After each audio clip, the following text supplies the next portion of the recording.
Hi, hello, and thank you, Jax, and thank you to everybody on the call. And hello, Heather Fazio, how are you? I haven't seen you since the Kim event that we did, that I was out there seeing you at. So hello and great job. Like she said, my name is Heather Richmond. I am super excited to be on here, this call today with NORML. I do, from the past, have a history with NORML as well. I was the executive director out in Central Oregon, where I set up the first legal cannabis dispensary out there. And that's kind of where my whole cannabis career kicked off in my activism. So I'm a huge supporter of NORML. And one thing I wanted to reiterate, that if you are looking at getting into this business, if you are in this business right now, and if you're not supporting the people that are out there fighting for the legislation and things that we need in order to progress forward, then you shouldn't be in the industry. It takes all of these leaders right now so much time and energy and patience to be able to get these topics on the agenda and to get them passed. So I just want to say, please support NORML. Please support what they're doing here at Texas NORML.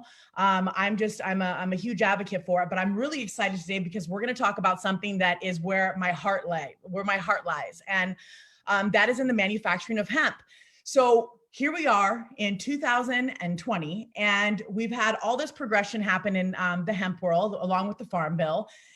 And people are like, how do I get involved, right? How do I get started in the business? And as somebody who's been in this side of the industry since for the last 12 years, I really saw manufacturing as a huge market to get into, and specifically in the hemp side. Now, what we're seeing in the transition in the manufacturing world is that we've been so heavily reliant on countries like China that we now are seeing that the taxes and tariffs, the time for shipping, everything it takes to even get those products here locally in the United States is outrageously expensive. It's not American made. You don't know exactly where the product's coming from. You don't know if the tests that they have are accurate as well too. So we're all flying by the seat of our pants, expecting another country to be able to do due diligence that we here in America hold ourselves. So with that being said, I want to say that we're in a prime opportunity right now to do manufacturing. We're in the United States of America. We have more arable acres of land than anywhere else in the world. 408 million arable acres of land. We are top on the leaderboard. So with that being said, and having the ability to grow and cultivate, you have two different kinds of hemp that you're really focused on the manufacturing side, right? We have the CBD plant that has all sorts of great medicinal value that a lot of people are super excited to get involved with.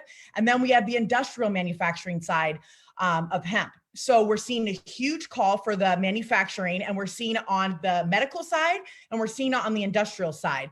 I myself I'm a patient, and I've been an advocate, like I've been saying, for a very, very long time. And I saw a huge opportunity to explore what this was in industrial hemp.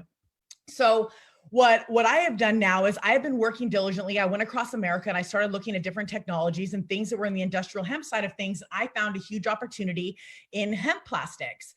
And as I started to unfold the opportunity and kind of just the industrialization of what hemp was, I was like, man, there's an opportunity for everybody right now to get involved. But I think that as we come to the table with all this opportunity, we have people that are just planting seeds in the ground. And if I can give one advice on the side of manufacturing, know where you are selling your product to first. Please, please, please, please. Because what we're finding is a lot of farmers are going out, they're super excited, they want to manufacture, they want to grow. I mean, the opportunity is limitless, but then when they get down to the playing field and they grow all this hemp, no one thought about, well, where's it got to go? Is it going to be spec'd for the product that I want to look to manufacture? What is it specifically as a farmer or somebody as an entrepreneur? What do you want to manufacture? Right? So there is all of these different stages that we have to evaluate as people who want to get into the hemp space. And on the manufacturing side, I would say the first is to identify, what do you want to grow, right? What is there a need for? Do you have someone that has an out? So when you grow this amazing product, where is it going to go? So I always went backwards. I found, okay, great. Well, if I can get the sales and people to buy it, then I know that I can manufacture that. So as we start to unfold what that looks like in the United States, I would say the first thing is best practices, right? Sure, we have our GMP standards. We have the standard way of doing business and manufacturing, but that isn't always the case when you talk about specified plants, when you talk about growing industrial plants and what you're going to make it for. So we have to be very, very specific and know what our best practices are as we start to unwind this backwards in the hemp regulation side of the business. So I would challenge everybody first. Manufacturing, we're in Texas. We have the most arable land than anywhere else in the United States. Not to mention, we have a state right now that is extremely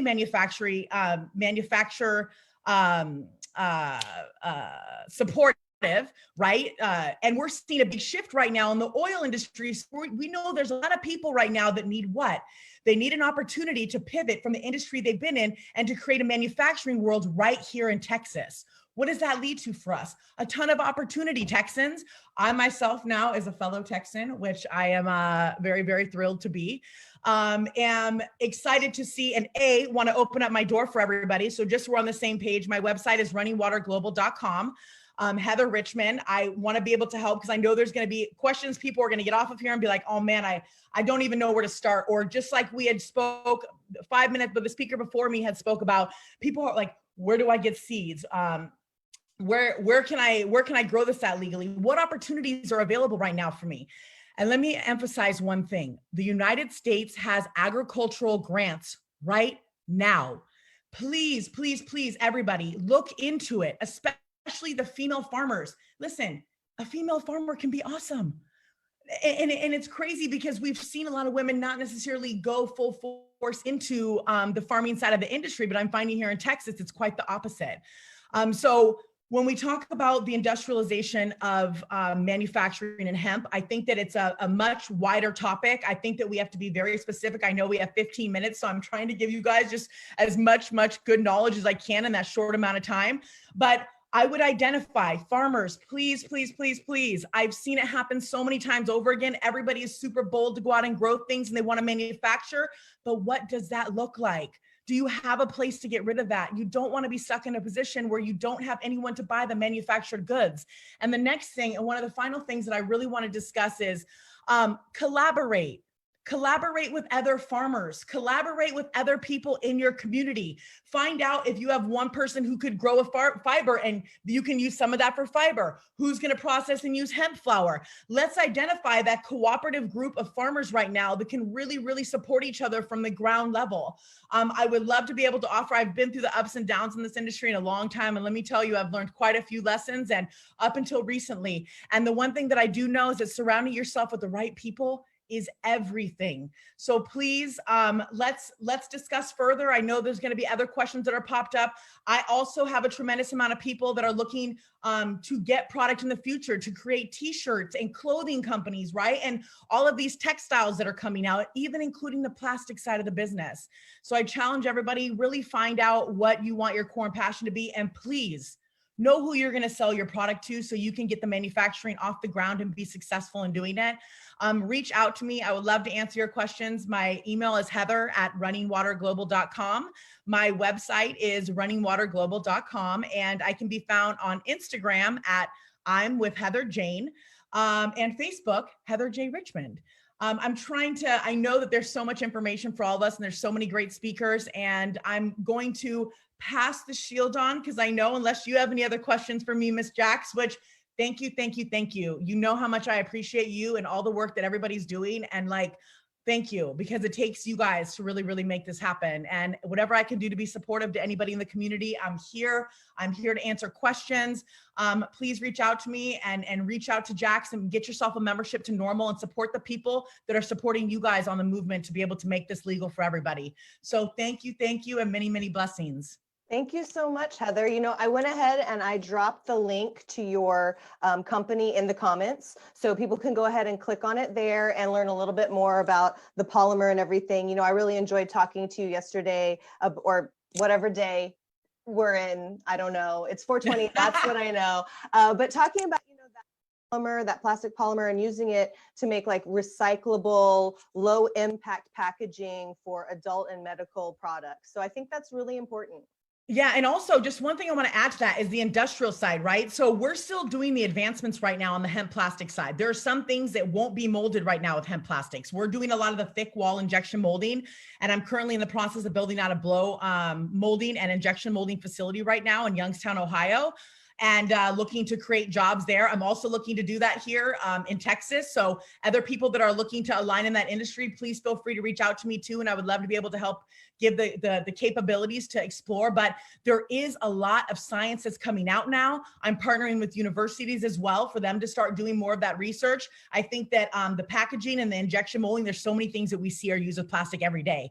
And if we can cut down on that carbon footprint by 25% by using a recycled product that's off of hemp, we're going to win. We're going to win, and we're going to promote our community, and we're going to promote the technology that's going to come out right now, and especially in the single-use plastic side of the industry and recycling programs. So I hope one day we get to do an even more in-depth discussion about what that looks like, and I can help other people get into the manufacturing side of the business. So thank you, Jax. I appreciate you. I appreciate you too.